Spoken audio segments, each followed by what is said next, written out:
महायोगपीठे तटे भीमरथ्यां वरं पुण्डरीकाय दातुं मुनीन्द्रैः समागत्य तिष्ठन्तमानन्दकन्दं परब्रह्मलिङ्गं भजे पाण्डुरङ्गं मनोजवं मारुततुल्यवेगं जितेन्द्रियं बुद्धिमतां वरिष्ठं वातात्मजो वानरायुधमुख्यं श्रीरामदूतं शरणं प्रपद्ये लोकाभिरामं रणरङ्गधीरं राजीवनेत्रं रघुवंशनाथं कारुण्यरूपं करुणाकरन्दं श्रीरामदूतं शरणं प्रपद्ये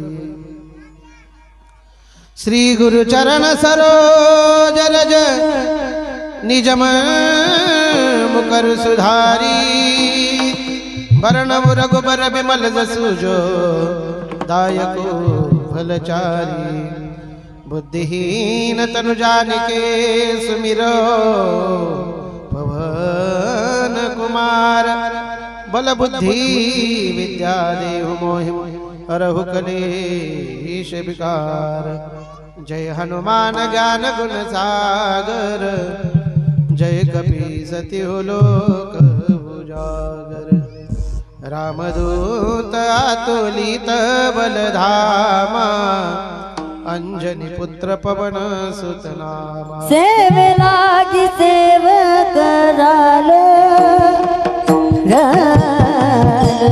सेवे लागी सेव करालो सेवे लागी सेव करालो झालो सेवे लागी सेव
उपजोनिया पुढती येऊ काला खाऊ दही भाती वैकुंठितो ऐसे नाही कवळ काही काल्याचे प्रस्तुत प्राप्त प्रसंगी कीर्तन रूपी सेवेकरता निवडलेला अभंग वारकरी संप्रदायाच्या कळशस्थानी शोभायमान असणारे व हिंदवी स्वराज्याची स्थापना करणारे छत्रपती शिवराय यांचे आद्यगुरु जगद्गुरु जगतवंदनीय श्री तुकोबरा यांचा चार चरणाचा कालापूर प्रकरणातील अभंग आहे। विठ्ठल विठ्ठल विठ्ठल चिंतनाला सुरुवात करण्यापूर्वी अल्पसा परिहार। अखिल कोटी ब्रह्मांड नायक प्रभू रामचंद्रांच्या प्राणप्रतिष्ठेच्या निमित्ताने सुरू असलेला हा 3 दिवसीय कीर्तन महोत्सव आणि त्यामधील काल्याची कीर्तनरूपी सेवा करण्याचं भाग्य मला प्राप्त होते। 4 ते 5 मला ते 6-7 दिवसापूर्वी आठवड्याभरापूर्वी याचं नियोजन झाले। आपल्या भागातील आपल्या भूमीचं वैभव असणारे श्री हरिभक्तीपरायण महाराष्ट्रातील नामांकित गायनाचार्यामध्ये ज्यांचा नंबर आहे पहिल्या 10 गायकांपैकी, त्या 10 गायकांपैकी आपल्या भूमीमध्ये लहानाचे मोठे झालेले आणि आपल्या भूमीचं वैभव असलेले श्री हरिभक्तीपरायण श्रीराम महाराज ज्यांच्या नावातच श्रीराम आहेत। कीर्ती व्हायला वेळ लागत नाही, मूर्ती लहान कीर्ती महान। श्रीराम महाराज तसेच अगदी कमी वयामध्ये परमार्थाची सुरुवात करून महाराष्ट्राच्या कानाकोपऱ्यापर्यंत आपल्या गावाचं आपलं वैभव आपलं नाव ज्यांनी मृदंगाच्या थापेवरती अख्ख्या महाराष्ट्रामध्ये केलेला आहे असे हरिभक्तीपरायण आकाश महाराज पांचाळ तसेच श्री हरिभक्तीपरायण या राम मंदिराचे कार्य करणारे त्यांची सेवा करणारे श्री हरिभक्तीपरायण वैभव महाराज सुडके महाराज विठ्ठल महाराज सुडके यांनी इवलेसे रोप लाविले द्वारी त्याचा वेलो गेला गगनावरी. मी 11वी-12वीला असताना इथून येणं जाणं करत होतो आंदोऱ्याला शिकायला होतो. आंदोऱ्याला येता जाताना पहिली मूर्ती 22-21 वर्षापूर्वी इथं मंदिर छोटंसं होतं ते मी पाहिलेलं आहे आणि त्याचा आज वटवृक्ष होताना पण पाहत आहे. हे माझं परम भाग्य आहे की जाताना या मंदिरात मी दर्शन घेऊन जायचो. आज तिथं सेवा करण्याचं भाग्य भेटतंय याच्यापेक्षा आणखी दुसरी नावलाची गोष्ट नाही आहे. तो का म्हणे भाग्य या नावे म्हणेजे आणि संसारी जन्मी जे याची लागी. आणि अशा दोन दिग्गज कलाकारांच्या मार्फत आणि त्यामध्ये पुन्हा नवोदित कीर्तनकारांच्या मार्फती आलेली चिंतनरूपी सेवा आहे. महाराज असा कार्यक्रम ठरलेला आहे. 3 दिवसाचा कार्यक्रम आहे. तुमचा कितवा दिवस घालावा. मी म्हणलं 10वा सोडून कोणता घालायचा आहे ते घाला. विनोदाचा भाग सोडून द्या. त्या दोघांच्या अगदी प्रेमास्तव आमच्या विठ्ठल महाराज असतील त्यांचे चिरंजीव असतील यांच्या आणि समस्त ग्रामस्थ मंडळींच्या अगदी गोड अशा नियोजनातून आणि आजची ही सेवा आजच्या कीर्तन सेवेला सेवा म्हणायला काय हरकत. दररोजच्या सेवा मेव्यावरच असते द्या परंतु आजची ही खरी सेवा आहे आणि ही विठ्ठलापर्यंत जाऊन पोहोचणार आहे. विठ्ठल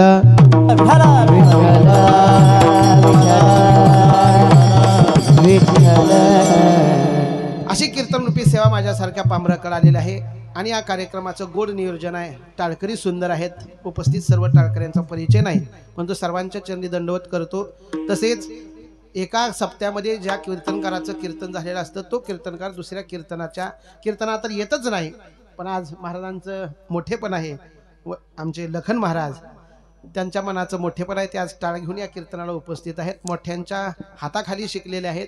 त्यांचं मोठेपण आहे की ते कीर्तनात उपस्थित आहेत. तसेच उपस्थित असणारे आपला सर्व कामधंदा सोडून दिवसाची पळापळ धावपळ सगळी सोडून माझ्या कीर्तनाच्या समोर येऊन बसलेले सर्व श्रोतृवर्ग तुम्हालाही दंडवत आणि माझा आवाज तुमच्यापर्यंत सुंदर असे पोहोचत असणारे आमचे वैभव महाराज यांनाही मनापासून धन्यवाद देतो. चिंतन सेवेला पूर्णविराम सुरुवात करतो. विठ्ठला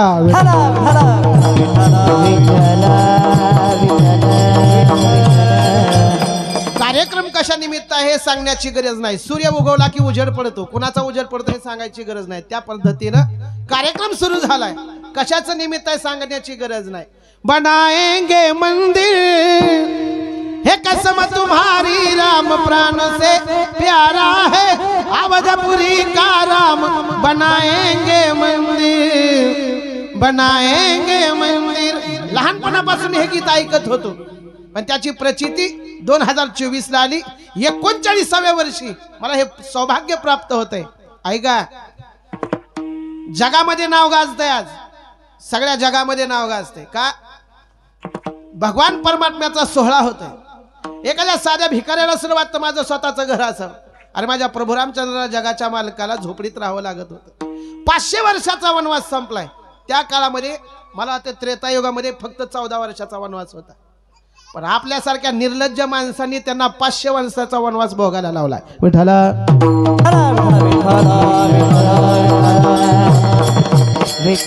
आणि एवढ्या सोप्या पद्धतीनं हे आजकालचा दिवस उगवलेला नाही महाराज.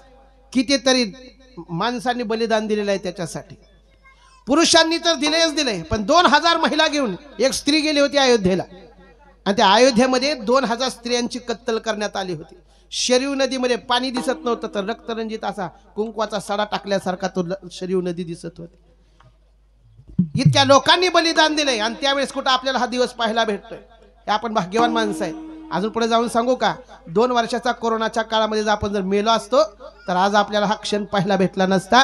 भगवान प्रभू रामचंद्राचे आपल्यावरती उपकार आहेत. आणि त्यांची सेवा करण्याचं भाग आमच्या महाराजांना गेली 21 वर्षापासून भेटत आहे. आपल्या भूमीचं वैभव आहे की 21 वर्ष झालं. अयोध्येमध्ये राम मंदिर नव्हतं, पण आपल्या गावामध्ये राम मंदिर आहे. विठ्ठल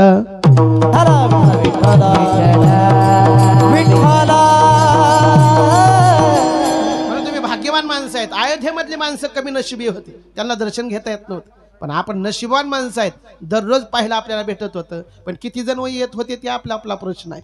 विठ्ठला विठ्ठला सुंदर प्रभू रामचंद्राची मूर्ती आहे, लक्ष्मण भैयांची मूर्ती आहे, सीतामातेची मूर्ती आहे. आणि अशा प्रभू रामचंद्रजींना काल 12:20 स्वतःच्या घरामध्ये प्रवेश भेटलाय. खूप कष्ट करून भेटलाय महाराज. त्या कष्टाचं मोल नाही. आपल्या पूर्वजांनी ती जी लढाई लढली होती त्याचं सार्थक करण्याचं भाग्य या जगामध्ये एक हिरा जन्माला येत असतो. 1000 वर्षानंतर एक हिरा जन्माला येतो आणि त्या हिऱ्याचं नाव आहे नरेंद्रभाई मोदीजी. कुण्या पक्षाचा आहेत म्हणून त्यांना मान देऊ नका, कुण्या पक्षानं काम केले म्हणून त्याच्याकडे बघू नका. हे काम जगामधल्या प्रभू रामचंद्रांच्या भक्तानं केले म्हणून त्यांच्याकडे बघण्याचा प्रयत्न करा. विठ्ठल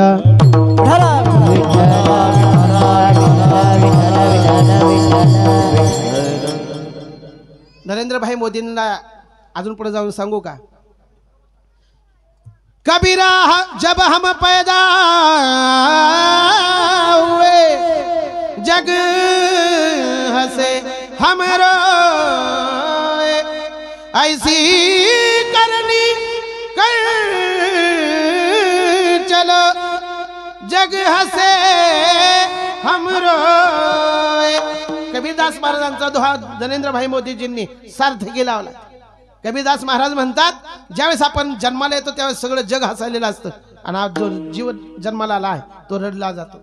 जर रडला नाही तर लोक म्हणजे गेलेला आहे काय की चिमटा घेऊन रडायला लावतात त्याला. बरोबर आहे महाराज? नाही रडलं तर त्याला चिमटा घेऊन रडायला लावतात. पण त्यावेळेस ऐका, जीव रडायलेला असतो, जग हसायलेला असतं. मुलगा झाला मुलगा झाला.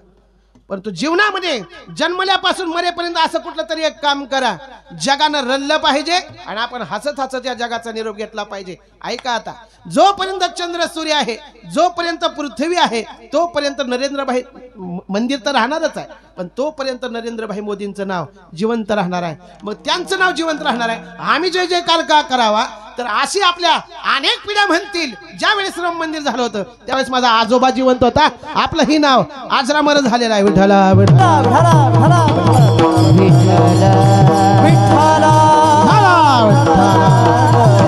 सगळ्यांनी हा सोहळा साजरा केला पाहिजे. कुठपर्यंत केला पाहिजे? जोपर्यंत प्राणात प्राण आहे आणि शरीरात जीव आहे तोपर्यंत आपण हा प्रभू रामचंद्रजींचा 22 जानेवारी 2024 हा सण प्रत्येक वर्षाला साजरा झाला पाहिजे. आणि त्याच्यासाठी प्रत्येकाने एकदा बोललं पाहिजे, काय? प्रभू रामचंद्र भगवान की जय. माईक वरचे म्हणू नका, जीवन आले ते का नाही ते बघू द्या मला जरा. बोला, प्रभू रामचंद्र भगवान की, प्रभू रामचंद्र भगवान की.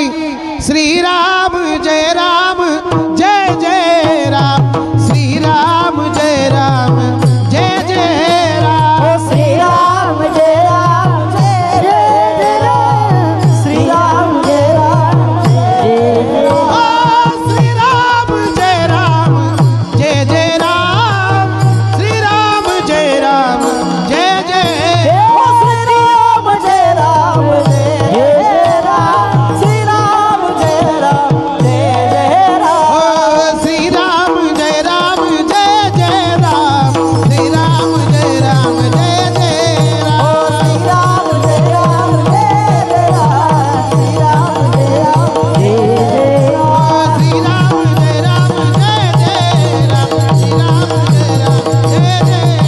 श्री राम जय राम जय जय राम, श्री राम जय राम जय जय राम जय. हा जप प्रत्येकानं केला पाहिजे. म्हणून अशा सुंदर अशा योगावरती 3 दिवसाचा कीर्तन महोत्सव ज्यांनी संयोजित केला, ज्यांनी आयोजित केला, त्यांना मनापासून दंडवत. श्रीराम महाराज, ज्याची खरी सेवा त्याच्या भय काय जीवा. दररोज आम्ही पैसे घेऊन कीर्तन करतो, एवढा चांगला आवाज माझा 2 लाख कधीच चालला नाही. तुम्ही आजपर्यंतची कीर्तन ऐका. पांढरी 2 ला मी कीर्तन करतोय. आज माझा सेवेसाठी दिवस चालू आहे. म्हणून जी मनाभावातून सेवा असते तिथं देव कायच कमी पडू देत नाही. खरंच खतरनाक आवाज चालायला. विठाला विठाला हरा विठ्ठला.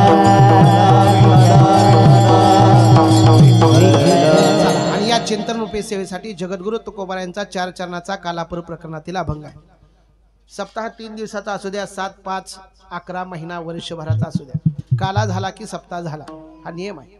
काल्याच्या कीर्तनानं सप्ताहाची सांगता होत असते. गंगा नदीचा उगम झाला, गंगा नदीचा उगम झाला, त्याचं पूर्णत्व कधी आहे? सागराला जाऊन मिळाली की तिचं पूर्णत्व आहे. तुकोबार आहे सांगता, तू का म्हणे गंगा सागर संगमी अवघ्या झाल्या उर्मी एकमय अवघ्या झाल्या उर्मीरा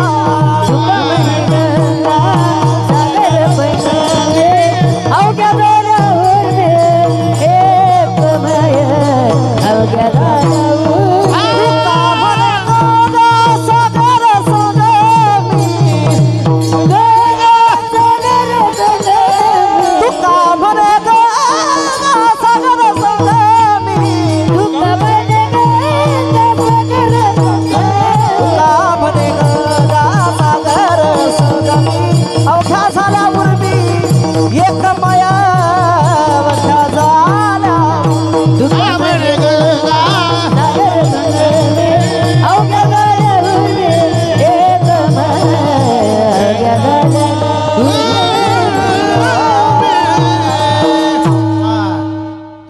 गंगा सागर संगमी आणि अवघ्या झाल्यावर मी एकमय.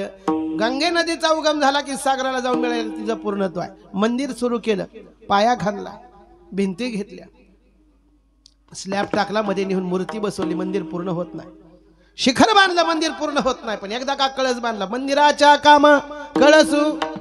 ज्ञानोबा सांगतात मंदिराची शोभा, मंदिराचं पूर्णत्व कधी आहे? कळस झाला की मंदिराचं पूर्णत्व आहे. तसं वाहिला कळस तेथे स्थिरावला रस, तेथे स्थिरावला रस, तेथे स्थिरावला रस. वाहिला कळस तेथे स्थिरावला रस, तेथे स्थिरावला रस, तेथे स्थिरावला रस. वाहिला कळस आणि तेथे तेथे स्थिरावला रस. यांचा विरस आपल्या द्यायला. चला, एकदा कळस झाला की मंदिराचं पूर्णत्व झालं. जसं सप्ताह सुरू झाला, मागणी पर कीर्तन झालं, 1 नंबर मोठ्या सगळ्या महाराष्ट्रातल्या मोठ्या महाराजाचं झालं. आणि काल्याचा दिवस आपलं माझ्यासारख्या गरीब महाराजाचं. पण कीर्तन झाल्याशिवाय काल्याचं पूर्णत्व नाही. तसं सप्ताह सुरू झाला, काला झाला की सप्ताह झाला. आणि उद्याच्याला महाराज जर इकडे दर्शनाला आला तर लोक म्हणतील का आला, लक्षात येत आहे? काला झाला की संपलं. पण काला काला नेमकं म्हणजे काय हो? तर 2 गोष्टीचं मिश्रण म्हणजे नाव काल आहे. 2 गोष्टी एकत्रित येणं त्याचं नाव काल आहे. आणि अशा काला 3 प्रकारचा आहे. पहिला काला हरिनामाचा खिचडी काला, हरिनामाचा खिचडी काला,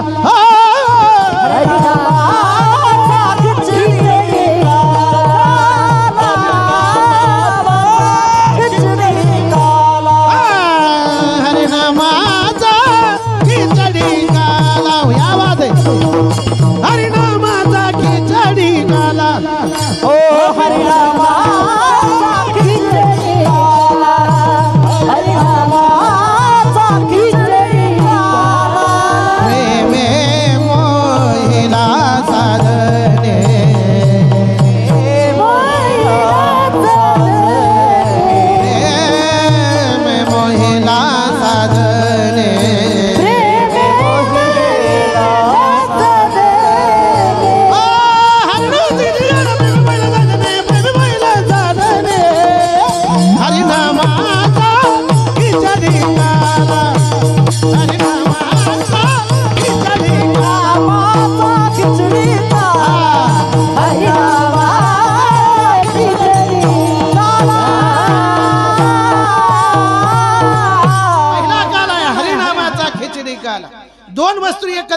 त्याचं नाव काल आहे. फक्त भाकर घेतली आणि कुस करायला लागलो आम्ही, काला होऊ शकत नाही. फक्त भाजी घेतली आणि प्यायला लागलो, काला होत नाही. 2 गोष्टी एकत्रित येणं त्याचं नाव काल आहे. आणि अशा 2 गोष्टी एकत्रित आल्या, हरिनामाचा खिचडी काला. देवाचं नाम आणि घेणारे भक्त मंडळी, या दोन्हींचं संमिश्रण झालं ते ओग नाम त्रिवेणीचा देवभक्त आणि नाम, या तिन्ही एकत्रित आल्या की तिथं काला होत केला जातो. आणि तो काला गेली 2 दिवस झाला आपल्या इथं चालू आहे. हरिनाम देवाचं चालू आहे. हरिनामाचा काला घेतल्यानंतर दुसरा काला आहे तो म्हणजे दहीभाताचा काला. आणि हा दहीभाताचा काला खाण्याचा अधिकार कुणाला? ज्याने हरिनाम 3 दिवस घेतलंय त्याला. बरं, ही 3 गोष्टी घेतल्या, 2 गोष्टी झाल्या. पहिला हरिनाम घेतलं, दुसरं दही लाहीचा काला आम्हाला भेटला. बघा इथं सुद्धा 2 गोष्टी आहेत, दही आणि लाही. दही लाहीच का? नुकती भात असं का नाही? दही लाहीच का? त्याचं कारण आहे, दही आंबट आहे आणि लाही गोड आहे. तसा संसार आमचा आंबट दुःखमय आहे आणि परमार्थ हा गोड आहे. आमचा संसार गोड करायचा असेल तर परमार्थाची ओढ लागली पाहिजे. आणि परमार्थ जोपर्यंत आमच्या संसारात येत नाही तोपर्यंत आमचा संसार गोड होत नाही. म्हणून तर ज्ञानोबा सांगतात, अवघाची संसार सुखाचा करे, कशाच्या बदल्यावर जाई न गे माय. तर आपण देवाची भेट झाल्याशिवाय आपला संसार गोड होत नाही. म्हणून दहीलाहीचं फक्त प्रतीक आहे आणि त्याचं प्रतीक म्हणजे भगवान परमात्मा गोड आहे. आणि आमचा आंबट संसार, आंबट परमार्थ, आमचा आंबट संसार गोड परमार्थामध्ये जोड गेलं म्हणजे हा दहीलाहीचा काला. हा काला खाल्यानंतर काय भेटतं? तर जगद्गुरु तुकोबाराय म्हणतात, तुका म्हणे काला कोठे अभेद देखिला. जिथं भेद संपला जातो तिथं काल आहे. आणि तिसरा काल आहे जीव आणि ब्रह्म ऐक्य काला. देवा आणि आपण वेगळे नाहीत इथपर्यंत. आणि पुढे जाऊन सांगतो, मनुष्याचं शरीरच तेवढ्यासाठी दिलंय. कशासाठी? देवे दिला देह भजना गोमता, देवे दिला देह भजना गोमता, देवे दिला देह भजना गोमता, देवे दिला देह भजना गोमता, देवे दिला देह भजना गोमता, देवे दिला देह भजना गोमता. दिला देह भजना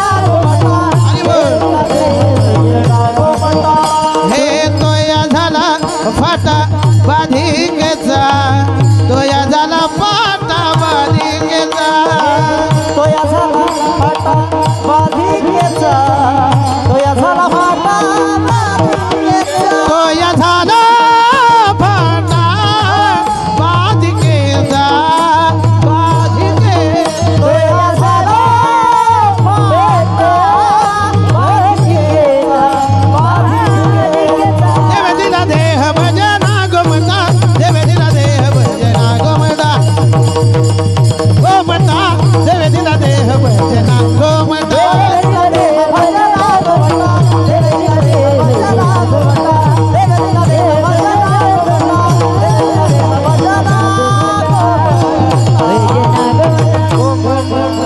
भजन करून देवाची प्राप्ती करण्यासाठी हा शरीर दिलेला आहे. येण्याची शरीरे शरीरा येणे सरे किंबहुना येर झारे चिरापडे ज्ञानोबा सांगतात. या शरीराने येऊन जोपर्यंत आम्ही देव होत नाही तोपर्यंत आमचं भजन कीर्तन पूर्णत्वाला जात नाही. पण या जन्माला येण्याचं सार्थक तुका म्हणे जन्म आल्याचे साथ. आणि पुढे सकारात्मक सांगतात, विठ्ठलाची देवाची भेट झाल्याशिवाय या नरदेहाचं पूर्णत्व नाही. मग जोपर्यंत देव भेटत नाही पुनरपी जननम पुनरपी मरण, परत जन्माला यायचं परत मरायचं, सारखं हे राहटगाडगं चालू राहणार आहे. कधी थांबणार आहे? जोपर्यंत आम्ही देव होत नाही तोपर्यंत. तुम्ही म्हणाल महाराज आम्ही तर दिसायला माणसं आहेत, देव कसं होऊ शकतो? वैकुंठवासी श्री संत कोकणी बुवा आमची माणसासारखेच होते, दिसायला माणसासारखे, परंतु ते देव झाले. कशाच्या?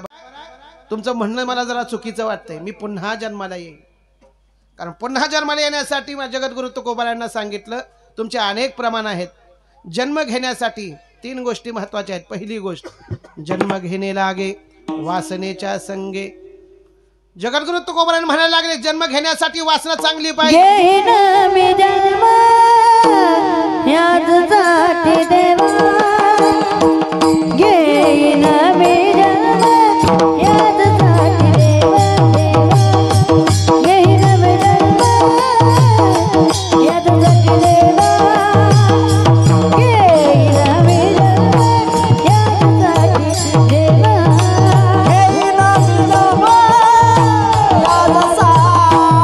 देवा, घेईन मी जन्म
कीर्तन सोमनाथे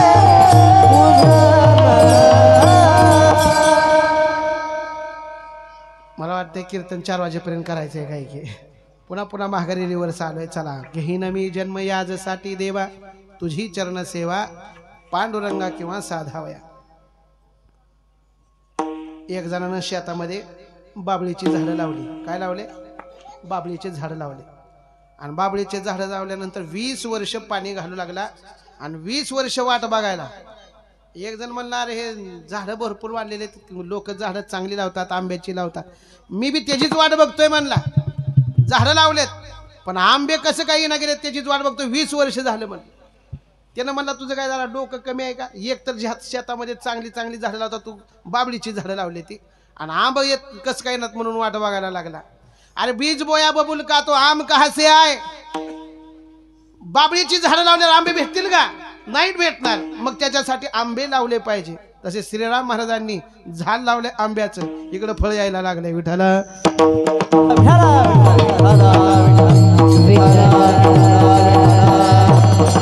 आमच्या महाराजांचं नवनाथ महाराज यांनी केलेली सेवा, त्यांच्या वडिलांनी केलेली सेवा आणि त्याचं प्रत्यय म्हणून आमचे काय नाव आहे त्यांचं, सिद्धिताई. आमच्या सिद्धिताई या ठिकाणी सुंदर असा परमार्थ करत आहेत. अगदी लहानपणापासून आजोबांनी केलेली सेवा आणि त्याचं फळ म्हणून या ठिकाणी सुंदर असं सेवा करत आहेत. कोणत्या? ह्या दोन्ही का? 3 मुले आहेत का? वा. विठाला विठाला.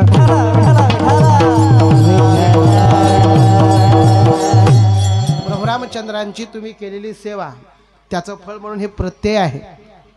सेवा केलेल्याचं फळ भेटत असतं महाराज. आणि बाळाचे पाय पाळण्यात दिसतात. तुमचा हा मठ राहणार नाही तर हे तीर्थक्षेत्र होणार आहे. याचं हे द्योतक आहे. विठाला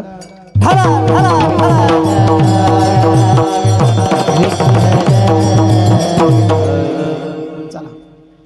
कुठपर्यंत आलं आपलं कीर्तन? वासना. जगद्गुरु तुकोबराय म्हणतात, वासना चांगली पाहिजे. वासनेचं फळ भेटतं महाराज. कारण जडभरीत राजा हरणी गरबा गेला आणि घाला तो घातला वासनेने. जगद्गुरु तुकोबराय म्हणायला लागले, तुम्ही पुन्हा जन्माला येईन म्हणतात त्या अर्थी तुमची वासना. तुकोबराय म्हणतात, घेईन मी जन्म याजसाठी देवा आणि तुझी चरण सेवा साधावया के पांडुरंगा. सारखं सारखं आम्ही तुझं चिंतन करू आणि चिंतन करून काय करू, वासना आमची त्या भगवान परमात्मा स्वरूप करू. कारण माणसाची वासना खूप खटाळ असते. जुने कीर्तनकार एक दृष्टांत सांगतात. त्या आजीबाई होत्या आणि त्या आजीबाईनी 4 लेकरं त्यांना होती. 4 लेकरांना लहानाचं मोठं केलं. मोठी झालेली लेकरं शिक्षण घेतलं. 4 सुंदर अशा पदावरती बसले आणि आपली आई मरणार आहे अशी त्यांना बातमी कळाली की 4 लेकरं इथं आले. आल्यानंतर आईला म्हणू लागले, आई काय होतंय तुला? आईला बोलता येत नव्हतं. आईला बोलता येत नव्हतं, फक्त मान हलवायची. शिरा खाऊ वाटतंय, भजन करू वाटतंय, पण मधी मधीच त्या आजीनं असं करायचं, हात पाठीमागं करायचा, हात पाठीमागं करायचा. त्या लेकरांना वाटलं 100% आपल्या आईला काहीतरी सांगायचं, पण तिला बोलता येत नाही. मग ती म्हणलं, एक जण म्हटला, कसं रे?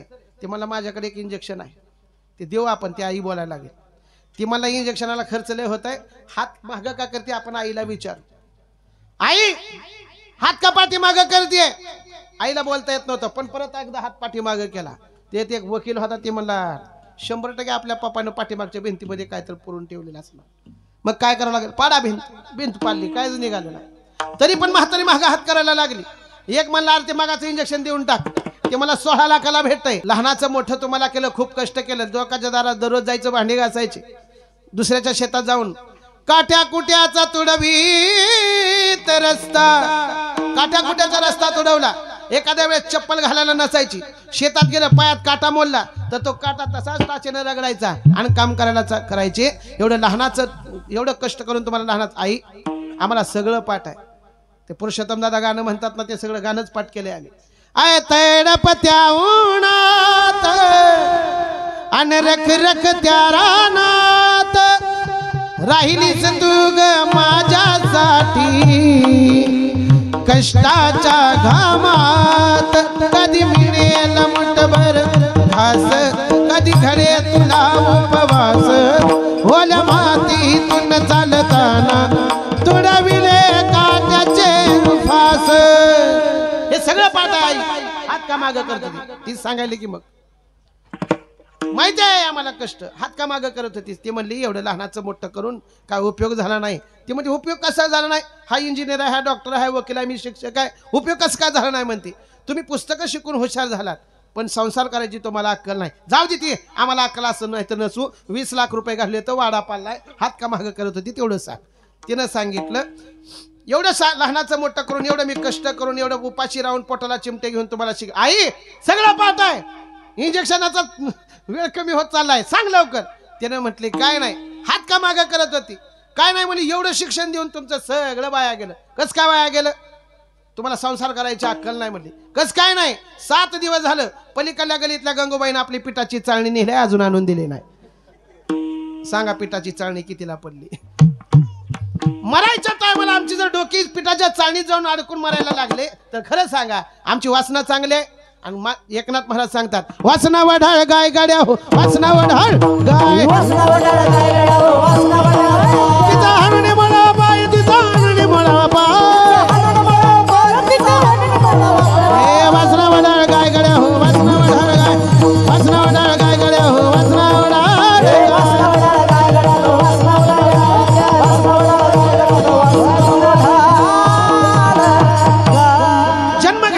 पहिली वासना चांगली पाहिजे जगद्गुरु तुकोबाराने विचारलं तुमची वासना जगद्गुरु तुकोबारा म्हणतात दिन रजनी हाची धंदा आणि गोविंदाचे रात्र दिवस आमच्या द्वारात स्वप्नात सुद्धा देव येतोय आमची वासना देव स्वरूप आहे म्हणून आम्ही पुढचा जन्म घेणार उपजून या पुढती पहिली गोष्ट दुसरी गोष्ट जन्म घेण्यासाठी पाप आणि पुण्य समान पाहिजे तुमचं पाप पुण्य तुकोबारा म्हणतात धर्माची तू मूर्ती आणि पाप पुण्य तुझे हाती आम्ही फक्त कर्म करतो आम्हाला पाप झाले का पुण्य झाले कळत नाही त्याच्यामुळे पाप हे आमचा देव आहे आणि पुण्य हे आमचा देव आहे घालून आभार राहिलो निश्चिंते निरविली संती विठोबाचे सगळं जे कर्म आहे आमचं ते देवाच्या अधीन करून टाकले त्याच्यामुळं आमच्या अंगाला लागू नेदी पाप पुण्यांगा त्याच्यामुळे आम्ही पुढचा जन्म घेणार आणि जगद्गुरु तुकोबारांना विचारलं जन्म घेण्यासाठी आंधळ्यात 2 न्याय आहेत एक कागटाली न्याय आणि एक काकटाली न्याय या 2 न्याया पद्धतीने आपल्याला जन्म भेटत असतो आणि त्यापैकी एका न्यायानं हा जन्म भेटतोय पावला हा देह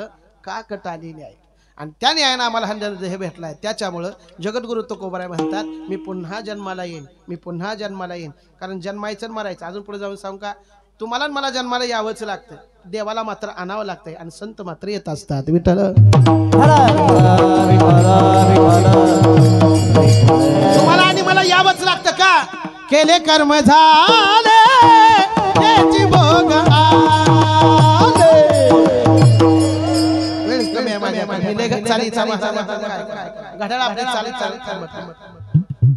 केले कर्म झाले तेची भोग आले आणि उपजले मेले ऐसे की ते आपल्याला तुम्हाला मला जन्माला यावंच लागतंय का आपल्या पूर्वजन्मीचं कर्म आहे दुसरी गोष्ट देवाला बोलवावं लागतं म्हणून जी कीर्तनाला बोलवल्यावर येते ते का ती देव स्वरूपच असते ती म्हणायचं या कीर्तन सुरू झालं या देवाला बोलवावं लागतं आणि संत मात्र येत असतात आलो म्हणे तुका मी नामाचा धारक त्यांना पाप पुण्याची गरज नाही त्यांना वासनेची गरज नाही संत महात्म्यांनी जशी इच्छा असते तेव्हा येतात आणि जेव्हा जावं वाटतं त्यावेळी जातात खूप कीर्तचिंतन लांबेल म्हणून जगद्गुरु तुकोबाराय म्हणतात जन्माला यायचं आमच्या हातात आहे तिसरी गोष्ट एकदा एका साधकानं तुकोबारायांना विचारलं तुकोबाराय जन्म घेण्यासाठी तुम्ही एके ठिकाणी भरपूर अभंगात सांगितलंय गर्भवासाचे दुःख गाडे कोणापुढे सांगावे आणि सगळ्यात महत्वाचं कारण आहे जन्म कोणताही असू द्या जन्म घेण्यासाठी काय लागतोय गर्भवास भोगावा लागतो काही गोष्टी वाईट असतात पण काही गोष्टी वाईटातल्या चांगल्या असतात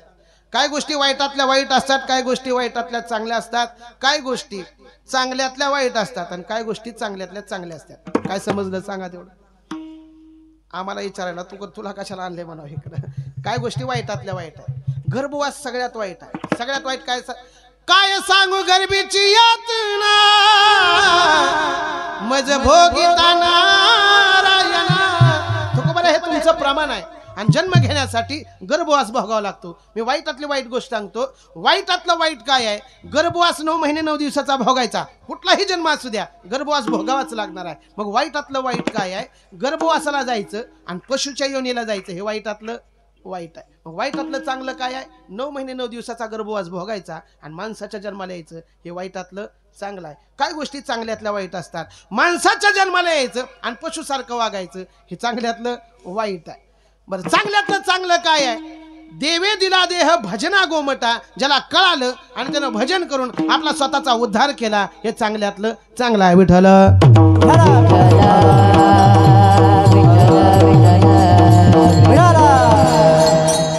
जगद्गुरु तुकोबारायनं म्हणलं गर्भवास तर भोगावा लागतो. तुकोबाराय म्हणतात, तुका म्हणे गर्भवासीन सुखे, आम्हाला सुखानं गर्भवासाला घाल. का? एका सावकाराच्या घरी चोरी झाली आणि चोरी करत असताना चोरांनी इकडे आपलं गाव कोणतं भारत जावळ्याला चोरी केली आणि देवधान्याला चोरी करायला गेली. तिथं सावकार होता, त्या सावकाराच्या घरी चोरी केली आणि सावकार त्यालाच म्हणायचं ज्याला कधीच झोप लागत नाही, त्याचं नाव सावकार. आवाज आला कुलपाचा, त्यानं म्हणला कोण आहे? सावकाराच्या घरची बॅग काढली, पैसे घेतले आणि चोर निघून गेले. पण इकडे आमच्या आकाश महाराजाचं गाव जरा श्रीमंत आहे, त्या गावातली चोरी केली आणि तिथली चोरी केलेली बॅग तिथंच पडली, चोर निघून गेले. सावकारानं पाहिलं, आपल्या तिजोरीतले 10 लाख रुपये गेलेत, आपल्या तिजोरीतले 10 लाख रुपये गेलेत. आजचं पाकिट त्यांच्याकडे जा आपलं. विठाला विठाला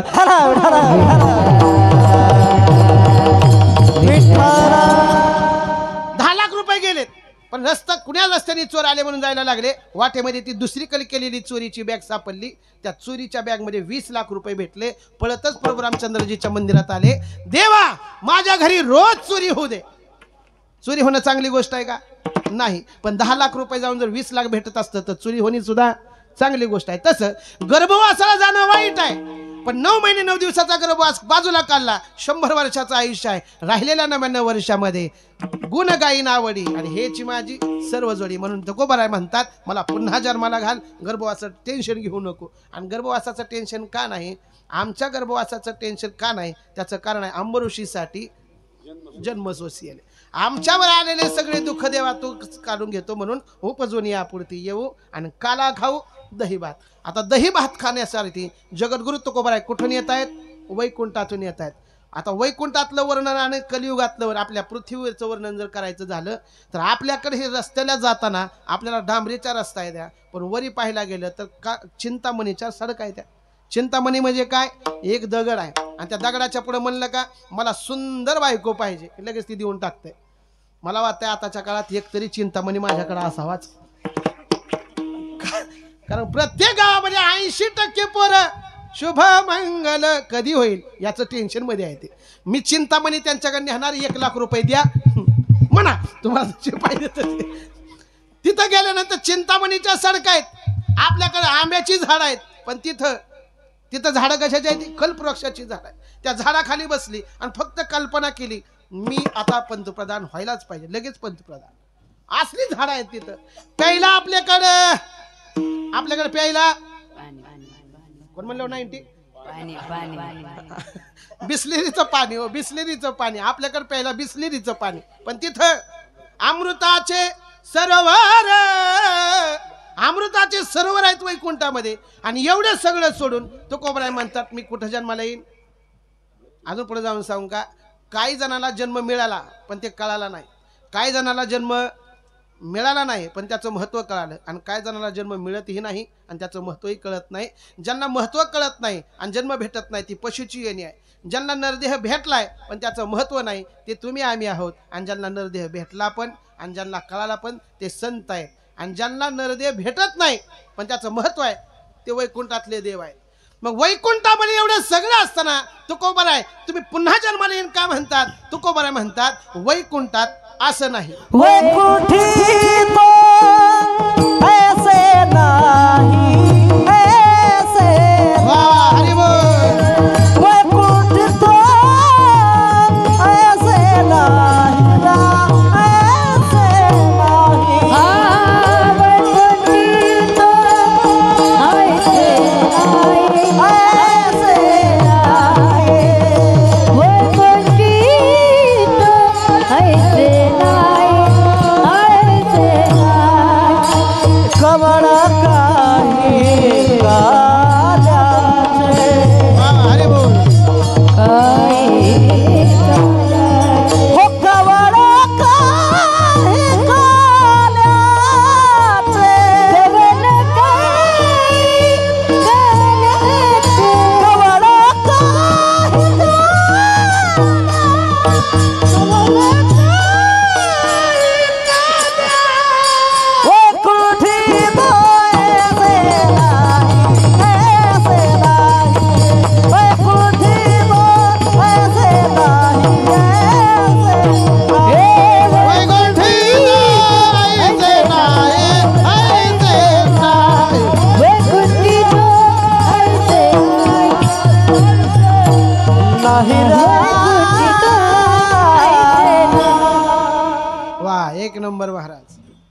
संकेत बाबा लय पावसाळा खाल्लेला माणूस आहे ते. विठ्ठला विठ्ठला विठ्ठल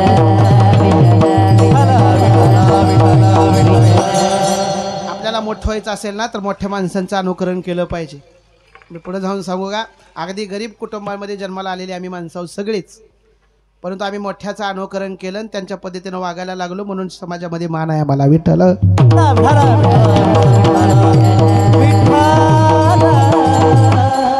जो माणूस मोठ्याचं अनुकरण करत नाही, स्वतःला शान समजतो, त्याला समाज स्वीकारत नसतो. म्हणून जगामध्ये माझं वाक्य अंडरलाईन करून ठेवा, मोठ्याने केलेला परमार्थ, त्या परमार्थाच्या माहिती आहे आम्हाला. आपण अल्लड बुद्धीचे असतो, त्या काळामध्ये चुकी होत असतात, परंतु आपण चुका सुधारून चांगल्या पद्धतीनं वागण्याचं काम करत चला. समाज तुम्हाला स्वीकारल्याशिवाय राहत नसतो. विठ्ठला सगळ्यात महत्वाचं वाक्य, समाजासाठी कधी जगू नका, देवासाठी जगण्याचा प्रयत्न करा. देव आपल्याला जवळ करतोच, पण जगानं जवळ केल्यानंतर जग आपल्याला जवळ करत असतं. विठ्ठला विठ्ठला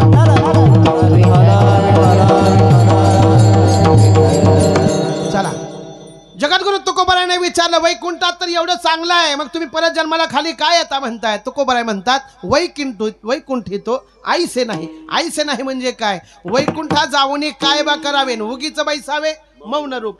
वैकुंठामध्ये देवस्वरूप सगळी माणसं आहेत, सगळेच कीर्तनकार झालं, ऐकायचं कुणी? सगळेच गायक झाले, वाजवायचं कुणी? आणि सगळेच मृदंगाचार्य झाले, कीर्तन करायचं कुणी? पण वैकुंठामध्ये जसं भूमीवरती ऐकणारे आहेत, गाणारे आहेत, कीर्तन करणारे आहेत, वाजवणारे आहेत, तसं वैकुंठामध्ये सगळेच्या सगळे देवस्वरूप माणसं आहेत. वैकुंठामध्ये सगळीच्या सगळे देव आहेत आणि सगळेच आमदार झाल्यावर मागायचं कुणाला सांगा आता. म्हणून समाजामध्ये भिकारीपासून ते पंतप्रधानापर्यंत सगळ्या माणसांना आपापल्या पद्धतीनं काम वाटून दिलेलं आहे. तसं वैकुंठामध्ये सगळी देव आहेत, तिथं भक्त नाहीत आणि तिथं देवाचं नाव नाही. मग महाराज, देव भक्त आणि नाम कुठं आहे? तर वैकुंठात आहे. म्हणून तर स्वर्गीचे अमर इच्छिताती देवा, मृत्यूलोकी व्हावा जन्मामा, वैकुंठितो आईसे नाही कवळ काही काल्याचे. कवळ म्हणजे एक घास सुद्धा तिथं पाहायला भेटत नाही, ऐकायला भेटत नाही. असे भजन, असं कीर्तन त्या वैकुंठामध्ये नसल्यामुळं मी पुन्हा जन्माला येईन. महाराज कळाला आम्हाला, काला कळाला. वैकुंठात तो काला भेटत नाही. आम्ही भाग्यवान माणसं आहोत, आम्हाला दरवर्षी काला राम मंदिरामध्ये भेटतो. पण ऐका ना महाराज, तो काला खायचा कसा? जगद्गुरु तुकोबाराय म्हणतात, एकमेका देवमुखी आणि सुखे घालू हुंबरी. एकमेकाच्या मुखात तो काला घालण्याची पद्धत आहे. आता एकमेकाच्या मुखात घालत असताना माणसं आपल्या हातातला काला दुसऱ्याच्या तोंडात देत असताना कसा देतील? आमचे राम महाराज माझ्याकडे आले, घ्या महाराज, वा वा वा वा, काय कीर्तन केलं, घे म्हणतील का? खाऊ घालत असताना अंतकरणात काय असलं पाहिजे? प्रेम असलं पाहिजे. इथं जगद्गुरु तुकोबारायांनी प्रेमाचं देव तर टाकलंय. काला तर आहे, भजन तर चालू आहे, पण त्या भजनामध्ये प्रेम नसेल तर ते भजन ते ओंगळवाने आणि नरका जाणे चुकेना. या तिसऱ्या कडव्यामध्ये देवानं जगद्गुरु तुकोबारायांनी प्रेम हा शब्द टाकलाय. एकमेका देवमुखी. आपल्या ताटातलं दुसऱ्याला देण्यासाठी आपल्या अंतकरणात दुसऱ्याविषयी काय असला पाहिजे? कळवळा असला पाहिजे, प्रेम असलं पाहिजे. त्यावेळेस तो काला खाण्याची पद्धत आहे. मग जगद्गुरु तुकोबारायांनी आपण तर जेवण करायचंच आहे, पण दुसऱ्याला सुद्धा आपल्या ताटातलं दिलं पाहिजे हे सांगितलंय. पण लोक तशी नाहीत महाराज. दुसऱ्याच्या ताटातलं आपल्याकडे कसं येईल हे बघण्याचा प्रयत्न चालू आहे. सासू आणि सुनबाई जेवायला बसल्या, भात केलेला होता बोटव्याचा, दूध टाकलं थोडंसं, आणि सासूनं काय करायचं, चमच्याभर तूप घ्यायचं ना आपापल्या ह्याच्यावर टाकायचं. म्हणून सुनेनं काय केलं, 10-15 मिनिटं अगोदरच खालून थोडं तापिवलं, खालचं तेवढं तापलं आणि वरचं घट तसंच दिसायलं सासूबाई. बोटव्याचा भात खायला लागले की सगळंच्या सगळं तूप त्या भातावर पडलं आणि पडलं की आता काय करावं लागेल, सुनबाईला तर खाऊ द्यायचं नाही. म्हणून ती म्हणली, तुला माहिती आहे का, भारताची पाकिस्तानची फाळणी झाली तेव्हा भारतातले माणसं इकडे राहिले आणि कुणकडले पाकिस्तानची माणसं तिकडे गेली. म्हणून तिनं सगळं तुपाचा जे होतं का ते अलीकडे घेतलं, सगळा भात पलीकडे. ती म्हणली लय चाबरी यायचोय, मी बी तुझ्यापेक्षा चाबरी आहे. तिने म्हणली, तुम्हाला माहिती आहे का, पुन्हा गांधीजींनी सांगितलं, तिकडल्या माणसानं इकडे यायचं असलं तर चालतंय आणि हिकडल्या माणसाला तिकडे जायचं असलं तर पुन्हा भात इकडं वाढला. ह्याच्यात काय प्रेम आहे का? प्रेम आहे का? नाही महाराज, प्रेम. जगद्गुरु तुकोबाराय म्हणतात, आपल्या ताटातली भाकरी दुसऱ्याला देण्यासाठी त्याला संस्कार म्हणतात. ते संस्कार सुद्धा जगद्गुरु तुकोबारायांनी अभंगामध्ये सांगितले, एकमेका देवमुखी आणि सुखे घालू हुंबरी. आनंदामध्ये आम्ही संसार करू. जगद्गुरु तुकोबारायांना विचारलं, महाराज आम्हाला काला कसा असतो ते कळालं. ती खाण्याची पद्धत कळाली. जगद्गुरु तुकोबराय तो काला मिळतो कुठं तेवढं सांगा. तुका म्हणे वाळवंट, तुका म्हणे वाळवंट, तुका म्हणे वाळवंट, तुका म्हणे वाळवंट,